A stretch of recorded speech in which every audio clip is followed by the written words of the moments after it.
BCC news Bilaspur Chhattisgarh सबसे तेज खबरें। नमस्कार, आप देख रहे हैं BCC न्यूज। मैं हूं रमा धीमान। आइए बुलेटिन की शुरुआत करें, लेकिन उससे पहले हेडलाइंस।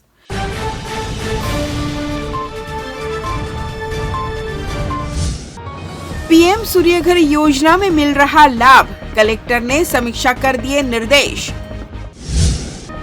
मिशन अस्पताल बेदखली की कार्रवाई, सुप्रीम कोर्ट से स्टे का हवाला। यूनिटी मार्च में दिख रहा उत्साह, केंद्रीय राज्य मंत्री कर रहे नेतृत्व। और रेल हादसे में अब तक 14 की मौत, फिर एक घायल ने तोड़ा दम। हेडलाइंस के बाद खबरें विस्तार से। बुधवार को पीएम सूर्यघर बिजली योजना को गति देने के लिए कलेक्टर संजय अग्रवाल ने संबंधित स्टेक होल्डर्स की बैठक ली। उन्होंने बैठक में वेंडर्स, बैंक एवं बिजली अधिकारियों से चर्चा कर सामने आ रही दिक्कतों को नोट किया और इनके निराकरण का भरोसा दिया। मालूम हो कि बिलासपुर जिलों को इस योजना के लिए चालू वित्तीय वर्ष में 24,000 सोलर पैनल लगाने का लक्ष्य मिला है। इसके विरुद्ध 4,000 ऑनलाइन आवेदन मिले हैं। इनमें आधे से ज्यादा आवेदकों के घरों में संयंत्र स्थापित हो चुके हैं। उन्हें योजना का फायदा मिलना शुरू हो चुका है। बिजली बिल में काफी राहत मिली है। नगर निगम आयुक्त अमित कुमार भी बैठक में उपस्थित है। जिला कलेक्टर ने बैठक में कहा कि ये एक ऐसी योजना है कि जिसमें हर पक्ष को फायदा ही फायदा है। बिजली बिल कम आने के साथ ही पर्यावरण संरक्षण को बल मिलता है। काफी लोगों को इसमें रोजगार भी मिल रहा है। कलेक्टर ने योजना को विस्तार देने के लिए सूर्य मित्र के रूप में युवाओं को प्रशिक्षित करने के निर्देश दिए। ITI एवं कौशल विकास विभाग को इसकी कार्य योजना बनाने कहा। पीएम सूर्यघर मुफ्त बिजली योजना का उद्देश्य मकान की छतों पर सौर पैनल लगाकर मुफ्त बिजली और बिजली के बिल में बचत प्रदान कराना है। इस योजना के तहत घर की छत पर लगे सोलर पैनल लगाने की लागत पर आकर्षक सब्सिडी दी जाती है। प्रति माह 300 यूनिट तक बिजली का उपयोग करने वाले परिवारों को लगभग 15,000 सालाना की बचत करने में मदद कर सकती है। बैठक में बिजली विभाग के EE अनुपम सरकार, बीबी नेताम, HK चंद्रा सहित LDM दिनेश उराव एवं वेंडर्स उपस्थित रहे। भारत को हिंदू राष्ट्र बनाने और छत्तीसगढ़ में हो रहे धर्मांतरण के खिलाफ राज्य की शिवसेना इकाई ने बड़े प्रदर्शन की शुरुआत कर दी है। छत्तीसगढ़ शिवसेना प्रमुख धनंजय सिंह परिहार के नेतृत्व में आंदोलन चलाया जा रहा है, जिसमें प्रमुख रूप से शिवसेना प्रदेश इकाई के नेतृत्व में हिंदू राष्ट्र की मांग और धर्मांतरण पर रोक लगाए जाने की मांग को शासन के सामने बुलंद किया जा रहा है। इस यात्रा की शुरुआत दंतेवाड़ा से दंतेश्वरी मंदिर से शुरू कर दी गई है, जो विभिन्न जगहों में भ्रमण कर 14 नवंबर को रायपुर के शिवसेना प्रदेश कार्यालय में समाप्त होगी। इसके पहले मंगलवार को शिवसेना के पदाधिकारियों ने दंतेवाड़ा भव्य प्रदर्शन किया, जहां हिंदू राष्ट्र मोर्चा यात्रा को सफल बनाने के साथ आम जनता को जागरूक करते हुए हिंदू राष्ट्र बनाने बल दिया गया। मिली जानकारी के अनुसार इसके पहले छत्तीसगढ़ के 8 जिलों में हिंदू राष्ट्र की मांग को लेकर प्रदर्शन किया गया था। हिंदू राष्ट्र की मांग के साथ ही गौ हत्या, धर्मांतरण, रोहिंग्या मुसलमान जैसे मुद्दों को लेकर प्रदर्शन किए जा चुके हैं। दिसंबर 2024 में दिल्ली के जंतर मंतर में भी इन्हीं मुद्दों को लेकर 2 दिनों तक प्रदर्शन किया गया था, जिसमें 12 राज्य के शिवसेना के प्रमुख पहुंचे थे। इसी कड़ी में हिंदू राष्ट्र मोर्चा यात्रा में बिलासपुर जिले की प्रमुख इकाई ने भी शिरकत की, जहां शिवसेना की महिला जिला अध्यक्षा रेवती यादव ने भी आम जनता को इस यात्रा के प्रमुख उद्देश्य को साझा किया। आज मां दंतेश्वरी की पावन धरा में हमारे शिवसेना की तरफ से 11 से 14 नवंबर रायपुर से दंतेवाड़ा से रायपुर के लिए महामोर्चा का आगाज किया गया है, जिसमें हम हिंदू राष्ट्र की मांग को लेकर पूरा जगह जगह रैली, चौक चौक में रुक कर नुक्कड़ जैसे कार्यक्रम कर रहे हैं और हिंदू राष्ट्र की मांग को लेकर जगह जगह आगाज कर रहे हैं। सहयोग जनता की बहुत से ऐसे स्नेह मिल रहे हैं हमारे धनंजय सिंह परिहार जी को और उनके साथी हम ही सब शिव सैनिकों को, और गौ माता को राष्ट्र माता का दर्जा मिले, यह भी हमारी मांग है। और हिंदुस्तान में इतने से 80% से ज़्यादा लोग हिंदू हैं, तो हमारे देश को हिंदू राष्ट्र घोषित किया जाए, यह हमारी मांग है। हिंदू देश निर्माण के लिए हम लोग का मोर्चा है, ये प्रथम मोर्चा है। इसके पहले हम लोग 10 धरने छत्तीसगढ़ में कर चुके हैं और 3 धरने हम लोग दिल्ली में किए। और ये जो हम लोग का हिंदू राष्ट्र मोर्चा है, ये दंतेवाड़ा से निकल के ये पूरा रायपुर तक जाएगा आज से 4 दिन बाद 14 तारीख को। और ऐसे कम से कम 20 मोर्चे छत्तीसगढ़ में निकलने वाले हैं। हम लोग का ये सोचना है, जिस तरह से परधर्मी लगातार बढ़ रहे हैं, जैसे इनका दबाव बढ़ रहा है और जैसे जैसे हिंदू समाज को बांटने की कोशिश चल रही है, कोई बोलता हम हिंदू नहीं है, कोई बोलता हम हिंदू है, और लेकिन वो सनातन के लड़ने के लिए खड़ा नहीं होता है। हमारा कहना है कि हमको खड़ा होना पड़ेगा, किसी भी हालत में हमको एक होना पड़ेगा, खड़ा होना पड़ेगा और विरोध दर्ज कराना। इसके लिए हम लोग हिंदू राष्ट्र मोर्चा निकालेंगे। छत्तीसगढ़ में सड़कों पर आवारा मवेशियों से हो रहे लगातार हादसों को लेकर हाईकोर्ट ने सख्त रुख अपनाया है। सुनवाई में अदालत ने राज्य सरकार से पूछा कि योजनाएं और आदेश तो बनते हैं, लेकिन उन्हें अमल में कौन ला रहा है।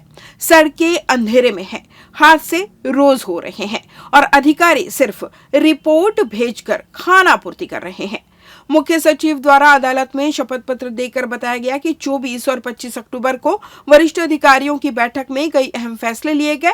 सभी शहरी इलाकों में कांजी हाउस को सक्रिय करने और खराब पड़े कांजी हाउस की मरम्मत के निर्देश दिए गए। साथ ही शिकायतों के लिए 2 टोल फ्री नंबर जारी किए गए हैं। 1100 शहरी क्षेत्र और 1033 राष्ट्रीय राजमार्ग। हाईकोर्ट की चीफ जस्टिस रमेश सिन्हा और जस्टिस रविंद्र कुमार अग्रवाल की बेंच ने सुप्रीम कोर्ट के निर्देशों का सख्ती से पालन करने कहा। कोर्ट ने यह भी कहा कि सड़क सुरक्षा और मॉनिटरिंग को लेकर स्थिति बेहद चिंताजनक है। सरकार ने बताया कि कलेक्टर और संभागीय आयुक्त हर हफ्ते समीक्षा करेंगे। अगर लापरवाही पाई गई तो टोल ठेकेदारों पर कार्रवाई होगी। अब सभी टोल प्लाजा एग्रीमेंट में यह शर्त जोड़ी जाएगी कि सड़कों को आवारा पशुओं से मुक्त रखना उनकी जिम्मेदारी होगी। इस मामले की अगली सुनवाई अब 19 जनवरी को होगी, जबकि सुप्रीम कोर्ट में इस विषय पर सुनवाई 13 जनवरी को तय है।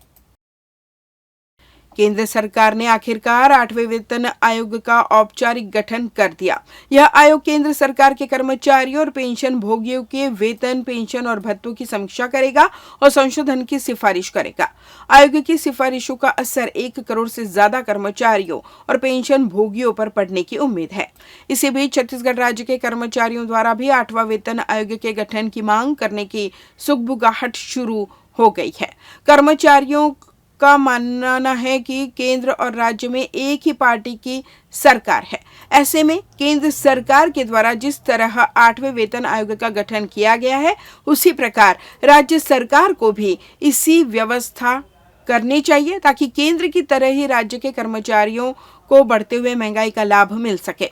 हालांकि केंद्र में वेतन आयोग के गठन और निर्णय अमल में लाने के देर सवेर ही सही, छत्तीसगढ़ राज्य के कर्मचारियों को इसका लाभ मिलता है। लेकिन जब तक वे केंद्र की पॉलिसी राज्य में अप्लाई होती है, तब तक कई महीनों का समय बीत चुका होता है, जिससे राज्य के कर्मचारियों को काफी नुकसान उठाना पड़ता है। इस मामले में लिपिक संघ के महामंत्री सुनील यादव ने जानकारी देते हुए बताया कि छत्तीसगढ़ के कर्मचारी भी राज्य के कर्मचारियों की तरह ही जनता के हित में काम करते हैं, लेकिन विडंबना है कि उन्होंने केंद्रीय कर्मचारियों के जैसे ही देय लाभ पाने आंदोलन का रुख अख्तियार करना पड़ता है। इसी तरह लिपिक संघ के जिला अध्यक्ष सूर्य प्रकाश ने बताया कि राज्य में भी केंद्र की तरह ही 8वें वेतन आयोग का गठन किया जाना चाहिए, ताकि केंद्रीय कर्मचारियों की तरह राज्य के भी कर्मचारियों और पेंशनरों को बढ़ती महंगाई से राहत मिल सके। जी, अभी वर्तमान में जो एक सूचना आई हम लोगों को कि न्यायमूर्ति राजन देसाई के नेतृत्व में 8वां वेतनमान आयोग का गठन किया गया है। और जब जब केंद्र सरकार में आयोग का गठन होता है या केंद्र में महंगाई भत्ता लागू होता है, तो वैसे ही वैसे राज्य सरकार में भी महंगाई भत्ता और केंद्रीय वेतनमान के आयोग की सिफारिशें लागू होती है। वर्तमान समय में ये बात सत्य है कि केंद्रीय वेतनमान आयोग पहले गठन हो जाता है, उनको पहले डीए मिलता है या समस्त जो देय लाभ है वो उनको पहले मिलता है, बाद में राज्य सरकार को मिलता है।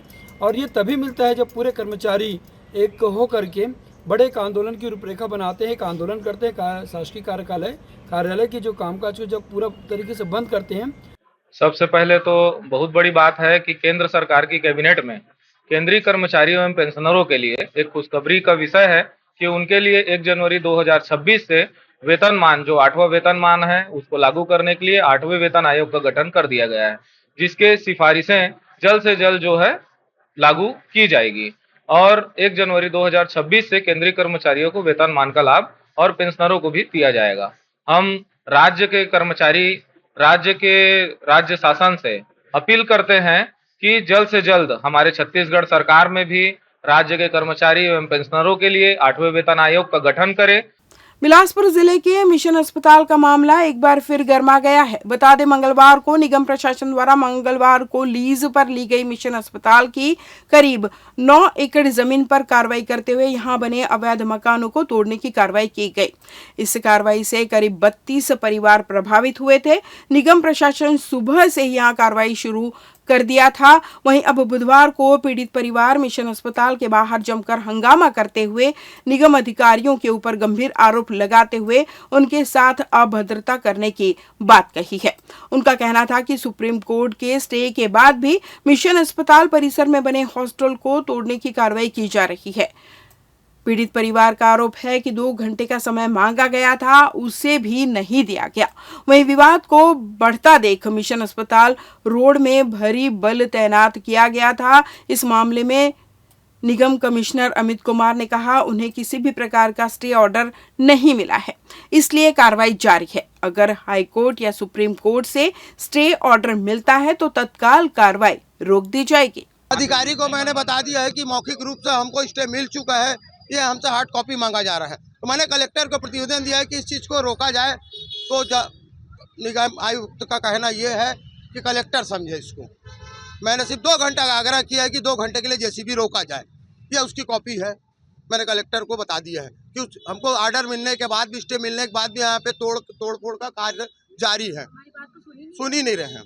और प्लस ये है कि जहाँ पे भी जगह हमको दिया गया है वहाँ से तत्काल खाली करो, तो हम कहाँ लेके जाएं ये इसको बताइए। और कोई व्यवस्था नहीं है। हमारा घर को तोड़ दिए और खुद ही हम लोग को बोलते हैं कि भवन में रहो, जितना आपको इच्छा है, तो 4 दिन 5 दिन उसके बाद हम आपको देंगे। ना आवाज दे रहे, ना कुछ दे रहे, भवन से निकाल रहे। तो हम अपने दोनों बच्चे लोग को लेके कहाँ जाएंगे? हम परेशान करके रख दिए हैं, कहाँ लेके जाओ? हम तो वहीं रहेंगे, ना यहाँ घुसने दे रहे हैं, ना वहाँ, ना पूरा हॉस्टल को तोड़ रहे हैं। वहाँ कम से कम रहेंगे करके हमारे पास ऑर्डर आया है, उसको भी तोड़ दे रहे हैं जानबूझ के। लेके जाएंगे क्या? मरेंगे तो। किसी प्रकार का स्टे प्राप्त नहीं हुआ है और माननीय उच्च न्यायालय में इनकी जो रिट अपील थी वो डिसमिस हुई थी। इसी के बाद ये कार्रवाई की भी जा रही है और किसी प्रकार का स्टे है भी नहीं और कॉपी भी आप लोग उपलब्ध नहीं। सर, ये लोग 2 घंटे की मोहलत मांग रहे हैं क्योंकि इनके पास मौखिक रूप से जो आदेश आ गया हार्ड कॉपी के लिए 2 घंटे की मोहलत मांग रहे हैं। यदि माननीय उच्च न्यायालय से या माननीय सर्वोच्च न्यायालय से किसी प्रकार का स्टे होगा तो किसी प्रकार की कार्रवाई तत्काल रोक दी जाएगी, क्योंकि स्टे प्राप्त नहीं हुआ और इनका अपील जो है वो डिसमिस हो भी गया था। तो निरंतर कार्रवाई जो जारी है। लगभग कितना प्रतिशत कार्य पूरा हो गया सर? कार्य जो होना था लगभग 90% पूरा हो गया है और ये जो है ये लगभग पूरे कर दिया जाएगा। वो अलग अलग बिल्डिंग अलग अलग है, वो अपने हिसाब से वो निगम और प्रशासन कार्रवाई कर रहे हैं। सर, इसको सब नष्ट करने के बाद क्या योजना है सरकार की? इसकी योजना जो है, क्योंकि कोई भी प्रोजेक्ट बनता है तो उसके लिए इसका ग्राउंड सर्वे कराना पड़ता है। उसमें जो ग्राउंड लेवल का असेसमेंट होता है वो अभी जारी है। एक बार जब ग्राउंड लेवल असेसमेंट हो जाएगा, अलग अलग प्रकार के जो एसेट्स हैं उनका इसमें पता चल जाएगा, उसके बाद ही कोई कार्य योजना में जो है भूमिगत उसको लाया जा सकेगा।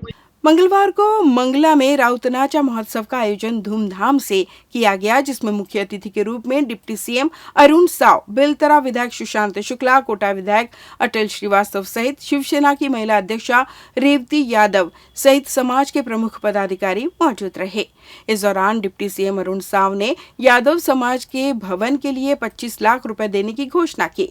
वहीं बेलतरा विधायक सुशांत शुक्ला ने छपरा भाटा की जमीन को रावत नाच महोत्सव के लिए देने की घोषणा की। मिली जानकारी के अनुसार यह आयोजन 26वां साल है। शुरुआत में मंगला क्षेत्र के यदुवंशियों के बीच मुकाबला होता था। धीरे धीरे मंगला को राउत नाच महोत्सव ने एक पारंपरिक पहचान दिला दी। ऐसे में कुछ सालों से इसकी लोकप्रियता भी बढ़ती ही जा रही है। इसी वजह से अब आसपास के 1 दर्जन से ज्यादा गांव के नाच दल शामिल होने आते हैं। धीरे धीरे यह आयोजन भी भव्य रूप लेता जा रहा है। प्रतियोगिता में दोहे के बीच नृत्य और दलों के बीच होने वाला आपसी मुकाबला देखने लायक रहता है। ऐसे में आसपास के गांव के लोग महोत्सव में बड़ी संख्या में उमड़ते हैं। इसी कड़ी में मंगलवार को आयोजित इस कार्यक्रम में 27 दल पहुंचे थे, जिसमें सिलपहरी के दल को प्रथम पुरस्कार दिया गया। देखिए राउत नाचा महोत्सव की कुछ खास झलकियां।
लेते हैं छोटा सा break. BBC news Bilaspur Chhattisgarh, सबसे तेज खबरें। के आसपास की ताजा खबरें कहीं भी कभी भी देखने के लिए हमारे बीसीसी न्यूज वेबसाइट और यूट्यूब चैनल को सब्सक्राइब करें और विजिट करें। ब्रेक के बाद आपका स्वागत है। बढ़ते हैं अगली खबर की ओर। लौह पुरुष सरदार वल्लभ भाई पटेल की 150वीं जयंती के उपलक्ष्य में आयोजित यूनिटी मार्च का शुभारंभ केंद्रीय राज्य मंत्री तोखन साहू ने रतनपुर में किया। उन्होंने कार्यक्रम की शुरुआत आदि शक्ति देवी मां महामाया के दर्शन और पूजा अर्चना कर की तथा देश और प्रदेश के लोगों के सुख समृद्धि की कामना की। इस अवसर पर नगर पंचायत अध्यक्ष लवकुश कश्यप, पूर्व जिला पंचायत अध्यक्ष अरुण सिंह, पूर्व नगर पंचायत अध्यक्ष घनश्याम रात्रे एवं ग्रामीण अध्यक्ष मोहित जायसवाल सहित अनेक जनप्रतिनिधि और कार्यकर्ता उपस्थित रहे। श्री साहू ने कहा कि सरदार पटेल का योगदान भारत की एकता और अखंडता के लिए अतुलनीय रहा है। उनकी जयंती को राष्ट्रीय एकता दिवस के रूप में मनाना देश के लिए गौरव की बात है। बिलासपुर संसदीय क्षेत्र के कोटा, तखतपुर और मस्तूरी में भी यूनिटी मार्च का आयोजन किया जा रहा है, जिसमें जिले के सैकड़ों युवा शामिल होकर देश की एकता, अखंडता और राष्ट्रभक्ति का संदेश देंगे। सूत्र में बंधे रहे, इसलिए हमारे देश के यशस्वी प्रधानमंत्री माननीय नरेंद्र मोदी जी ने 3 दिवस की पदयात्रा निकालने का निर्णय लिए हैं। कल से हमारे बिलासपुर लोकसभा में पदयात्रा निकली है। माता महामाया काली और यहाँ रतनपुर में माता महामाया का दर्शन करके आज दिन भर की यात्रा निकलेगी, जहाँ से हम लोग कोटा जाएंगे। कोटा में सभा होगी, पदयात्रा के बाद सभा, उसके बाद सकरी और सकरी के बाद फिर मस्तूरी। ऐसे आज हम लोग 3 विधानसभा जाएंगे। मैंने आप अपने पूरे लोकसभा का नहीं, पूरे लोकसभा के हमारे 3 विधानसभा, कोटा विधानसभा, तखतपुर और मस्तूरी, 3 जगह, तीनों जगह मिला करके 10 किलोमीटर, 12 किलोमीटर, 8 किलोमीटर जैसे हो सके, तो ये हमारी यात्रा है। पंडित सुंदरलाल शर्मा ओपन यूनिवर्सिटी के रजिस्ट्रार डॉक्टर भुवन सिंह राज को उच्च शिक्षा विभाग ने निलंबित कर दिया है। विश्वविद्यालय में 8 पदों पर हुई भर्ती में गड़बड़ी को लेकर विधानसभा में पूछे गए सवाल पर उन्होंने गलत और भ्रामक जानकारी दी थी, जिसके चलते यह कार्रवाई की गई। निलंबन आदेश जारी होने के बाद कुलपति प्रोफेसर वीके सारस्वत ने डॉक्टर राज को कार्य मुक्त कर परीक्षा नियंत्रक डॉक्टर मनीष साव को प्रभारी रजिस्ट्रार का अतिरिक्त प्रभार सौंपा है। जानकारी के अनुसार पूर्व कुलपति डॉक्टर वंश गोपाल के कार्यकाल में विश्वविद्यालय को उच्च शिक्षा विभाग से 8 पदों की स्वीकृति मिली थी। इनमें सहायक क्षेत्रीय निदेशक के 3, सिस्टम एनालिस्ट, प्रोग्रामर, छात्र कल्याण अधिकारी, सहायक छात्र कल्याण अधिकारी और जनसंपर्क अधिकारी के 1-1 पद शामिल थे। भर्ती प्रक्रिया के दौरान अनियमितताओं के आरोप लगे, बावजूद इसके विधानसभा चुनाव से पहले नियुक्तियां कर दी गई। शिकायतों के आधार पर अकलतरा विधायक डॉक्टर राघवेंद्र कुमार सिंह ने मार्च 2025 के विधानसभा सत्र में भर्ती प्रक्रिया की पारदर्शिता पर सवाल उठाया था। इसके बाद 10 नवंबर को विभाग ने उन्हें निलंबित कर दिया। विश्वविद्यालय प्रशासन ने आदेश का पालन करते हुए उन्हें पद से हटाकर डॉक्टर मनीष साव को अतिरिक्त प्रभार दे दिया है। कुलपति प्रोफेसर सारस्वत ने बताया कि विधानसभा में गलत जानकारी देने के कारण यह कार्रवाई की गई है और मामले की आगे जांच उच्च शिक्षा विभाग स्तर पर जारी है। 4 नवंबर को लालखदान के पास हुई कोरबा बिलासपुर मेमू और मालगाड़ी की टक्कर में अब तक 14 लोगों की जान जा चुकी है। मंगलवार देर रात करीब 10 बजे डीपी विप्र कॉलेज की छात्रा महवीश परवीन की अपोलो अस्पताल में मौत हो गई। महवीश हादसे के वक्त ट्रेन के महिला कोच में सफर कर रही थी। टक्कर इतनी जोरदार थी कि कोच के अंदर लगे लोहे के एंगल ने उसके दोनों पैर बुरी तरह कुचल दिए। उसके पैरों में मल्टीपल फ्रैक्चर, पसलियों की 4 हड्डियां टूटी और कॉलर बोन भी क्षतिग्रस्त हो गया था। पहले उसे सिम्स में भर्ती किया गया, फिर हालत नाजुक होने पर अपोलो अस्पताल रिफर किया गया। डॉक्टरों ने 1 हफ्ते तक लगातार इलाज किया, लेकिन वह जिंदगी की जंग हार गए। परिवार के अनुसार महविश बचपन से ही संघर्षशील थी। दिल की बीमारी के चलते उसकी ओपन हार्ट सर्जरी रायपुर के स्कॉट अस्पताल में हुई थी, लेकिन उसने हिम्मत नहीं हारी। पढ़ाई में हमेशा अव्वल रही और परिवार का गर्व बनी। 12वीं के बाद उसने डीपी विप्र कॉलेज बिलासपुर में बीएससी गणित में दाखिला लिया था। कुछ दिन पहले वह अपने चचेरे भाई की शादी में शामिल होने घर गई थी और 4 नवंबर को बिलासपुर लौटते वक्त यह हादसा हुआ। महविश की मौत से परिवार और कॉलेज के छात्र छात्राओं में गहरा शोक व्याप्त है। भातखंडे संगीत महाविद्यालय बिलासपुर में 15 से 17 नवंबर तक 3 दिवसीय संगीत समारोह का आयोजन किया जा रहा है। महाविद्यालय के प्राचार्य डॉक्टर ममता अग्रवाल ने बताया कि कार्यक्रम में विद्यार्थियों के साथ साथ संगीत क्षेत्र से जुड़े अनुभवी कलाकार भी अपनी प्रस्तुति देंगे। आयोजन का उद्देश्य विद्यार्थियों में संगीत के प्रति गहन अध्ययन और सृजनशीलता को बढ़ावा देना है। कार्यक्रम के पहले दिन 15 नवंबर की शाम को अर्थ भालेराव द्वारा वायलिन वादन और अनिकेत देशपांडे द्वारा गायन की प्रस्तुति होगी। दूसरे दिन 16 नवंबर को सुश्री अनी कोटवाल गायन प्रस्तुत करेंगी, जबकि सुश्री मनीषा दांडेकर कथक नृत्य की प्रस्तुति देंगी। वहीं अंतिम दिन 17 नवंबर को यशवंत वैष्णव तबला वादन और आदित्य चौधरी अपनी संगीत प्रस्तुति देंगे। महाविद्यालय की ओर से बताया गया कि संस्था की स्थापना वर्ष 1950 में स्वर्गीय इंदु चक्रवर्ती एवं स्वर्गीय सुधांशु शेखर चक्रवर्ती ने की थी। यह महाविद्यालय लखनऊ संगीत विश्वविद्यालय से संबद्ध है और लंबे समय से छत्तीसगढ़ में संगीत शिक्षा का प्रमुख केंद्र बना हुआ है। यहाँ से शिक्षित कई विद्यार्थी आज राज्य और राष्ट्रीय स्तर पर ख्याति प्राप्त कर चुके हैं। कार्यक्रम में छात्रों द्वारा संगीत, वादन, गायन, नृत्य और रचना क्षेत्र में अपनी प्रतिभा का प्रदर्शन किया जाएगा। साथ ही संगीत के माध्यम से रोगोपचार और जीवन निर्माण पर भी विशेष चर्चा सत्र होंगे। इस अवसर पर जिले के कई वरिष्ठ कलाकार और गणमान्य नागरिक भी उपस्थित रहेंगे। समारोह का समापन 17 नवंबर की शाम विशेष संगीत प्रस्तुति के साथ किया जाएगा।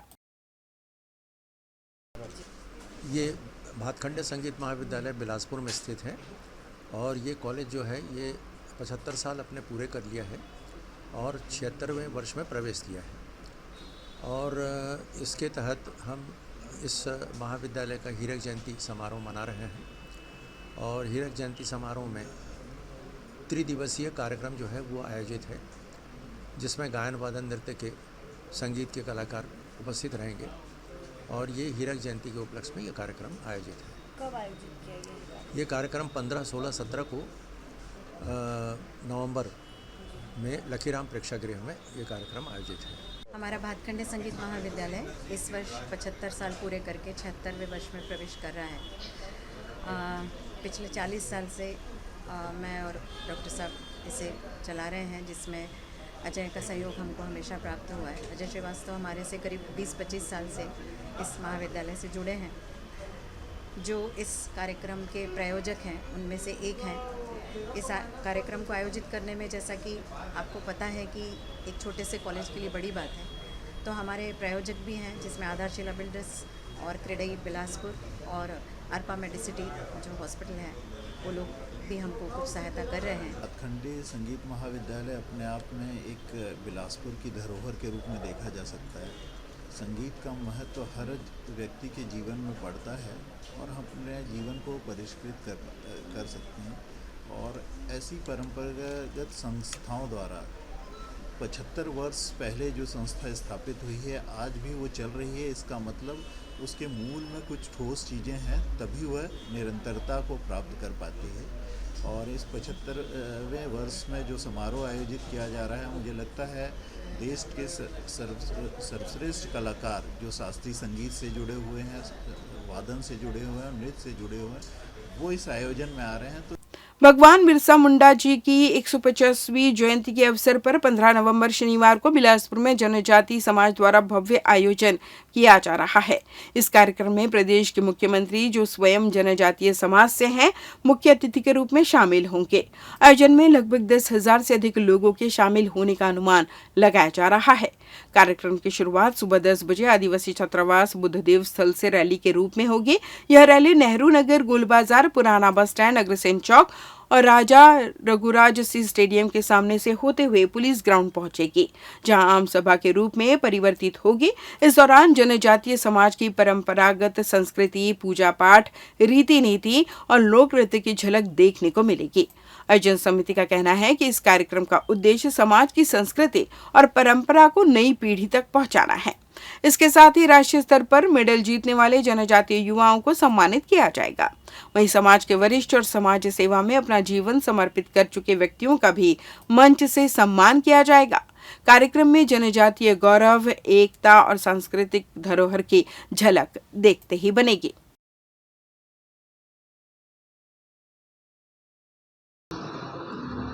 पंद्रह नवंबर शनिवार के दिन बिलासपुर में भगवान बिरसा मुंडा जी की 150वीं जन्म जयंती बहुत ही भव्य रूप से मनाया जा रहा है जनजाति समाज द्वारा। इसमें हमारे जनजाति समाज के मुख्यमंत्री हमारे बीच उपस्थित रहेंगे और लगभग 10,000 की जनसंख्या आने का अनुमान है। और 10 बजे हम अपने आदिवासी छात्रावास से बूढ़ादेव स्थल से अपनी रैली प्रारंभ करेंगे। प्रारंभ करते हुए नेहरू नगर जाएंगे, नेहरू नगर से गोल बाजार जाएंगे। वहाँ भारतीय रेल के ट्रेन मैनेजर ने अपनी वर्षों पुरानी समस्याओं के समाधान के लिए एक बार फिर आवाज बुलंद की है। ऑल इंडिया गार्ड्स काउंसिल ने प्रेस विज्ञप्ति जारी कर रेल मंत्रालय से 9 प्रमुख मांगों पर तत्काल और न्याय संगत कार्रवाई की मांग की है। काउंसिल ने कहा कि ट्रेन मैनेजरों की कई शिकायतें बीते 2 दशक से लंबित है। कई बार ज्ञापन देने और अपील करने के बावजूद अब तक किसी ठोस कार्रवाई का अभाव रहा है, जिससे कर्मचारियों का मनोबल लगातार गिर रहा है। काउंसिल की पहली और अहम मांग है 8वें वेतन आयोग का जल्द क्रियान्वयन और इसके लिए मंत्रालयिक व सहायक कर्मचारियों की नियुक्ति, साथ ही असिस्टेंट गार्ड जैसे गैर मौजूद पद को सभी रिकॉर्ड से हटाने की भी मांग रखी गई है। इसके अलावा काउंसिल ने गुड्स गार्ड्स के वेतन स्तर में सुधार और MSCP लाभ देने पर भी जोर दिया। रनिंग अलाउंस में 25% वृद्धि की मांग करते हुए कहा गया कि यह अन्य भत्तों की तरह ही लागू होनी चाहिए, लेकिन अब तक इसे नजरअंदाज किया गया है। काउंसिल ने रेलवे बोर्ड द्वारा जारी 24 जनवरी 2025 के JPO को भी सुरक्षा मानकों के विरुद्ध बताते हुए निरस्त करने की मांग की। वहीं 28% से अधिक रिक्त पदों को भरने और कर्मचारियों को समय पर विश्राम और छुट्टी देने की अपील भी की गई। ऑल इंडिया गार्ड के मीडिया प्रभारी रजनी पटेल ने बताया कि वे उम्मीद कर रहे हैं कि आगामी दिन आयोजित होने वाले पे कमीशन के बैठक में इनके हित में फैसला लिया जाएगा, अन्यथा आगामी दिन ये रेल प्रशासन के खिलाफ उग्र प्रदर्शन करेंगे।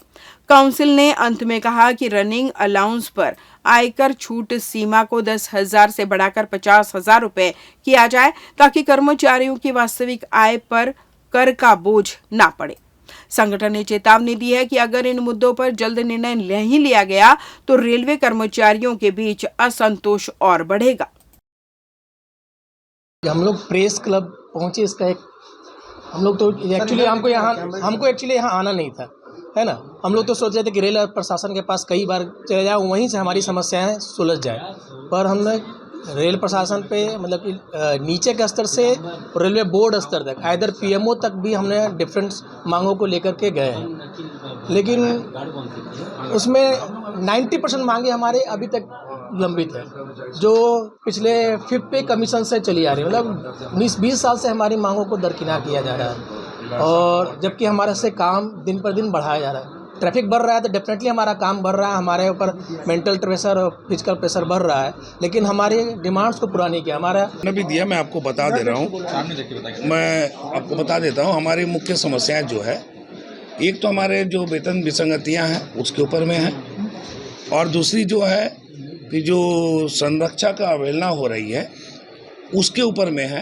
क्योंकि जैसे वो ट्रेनों में जहाँ गाड़ियाँ स्टेबल हो जाती है वहाँ पर हैंड ब्रेक बांधने के लिए कह रहे हैं। इसी तरह से आपका सेफ्टी के बहुत सारे रूल्स आ रहे हैं, जो हमारे पहले रेस्ट जो थे, मैंने आउट स्टेशन हेडक्वार्टर में जाके हम 8 घंटे सोते थे, 8 घंटा रेस्ट लेके। इस बुलेटिन में बस इतना ही। अगले बुलेटिन में आपसे होगी फिर मुलाकात, तब तक मुझे दीजिए विदा। नमस्कार।